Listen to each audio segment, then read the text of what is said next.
Forza 1, we had interest in Bugatti. And in Forza Motorsport 2, we approached Bugatti again. But at that time, Bugatti wasn't really interested in being in video games. But video games today have broadened out, and they're actually part of mass media. So I think that's opened up the door for us to do something with Bugatti. So now they're actually excited to be in video games. They're excited to be in Forza Motorsport. Design identifies the cars that we want to build based on how desirable they are. The Bugatti Veyron's a no-brainer. It's probably the most coveted car in the world right now.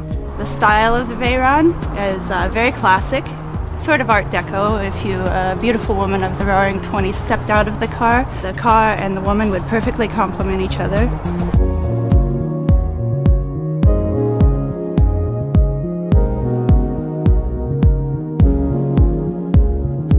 Bugatti Veyron, it's a technological masterpiece. Not so much in that it made 1,000 horsepower, because that's really not that difficult to do with an 8-liter engine, but more in the sense that it's drivable as a 1,000 horsepower car.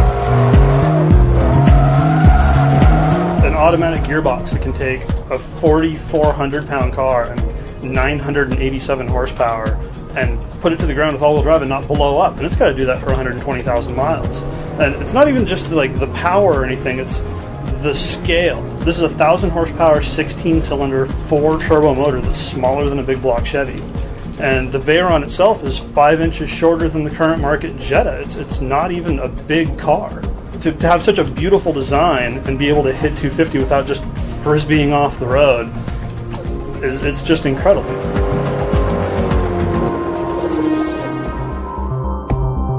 Once we've identified the car that we want, we've located it, we send a team of subject matter experts out there to either photograph the car or scan it digitally.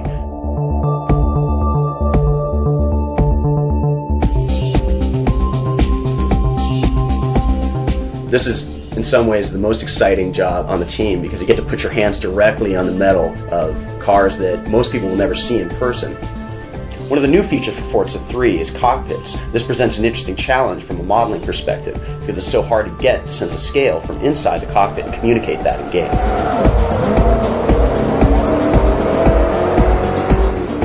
Laser scanning is an important part of that. It means we get the scale perfectly for the steering wheel, the gauges, even things that you're never going to notice in the game, like the door locks, the buttons on the radio. We have another special pass that we have to do just to make sure that all the gauges are working correctly. We have to calibrate each one to make sure that the car revs up to the top RPM that it should, that its top speed is the real one on the car. There's a lot of work done into that.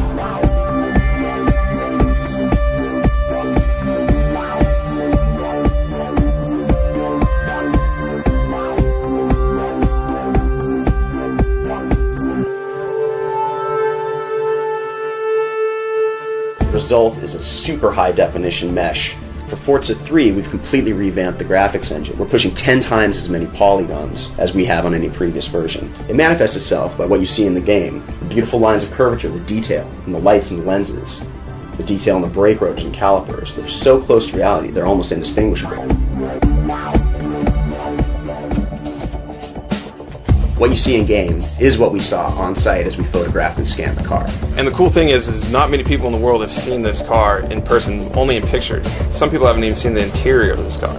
And in Forza 3, you're going to be able to customize it, you're going to be able to drive it, you're going to be able to see the interior, you're going to be able to do almost anything and everything with this car that most people will never see in their life. Everybody's psyched about having that car in our game. It's one of the most advanced cars in the world right now. It's something out of this world pretty much. It's amazing.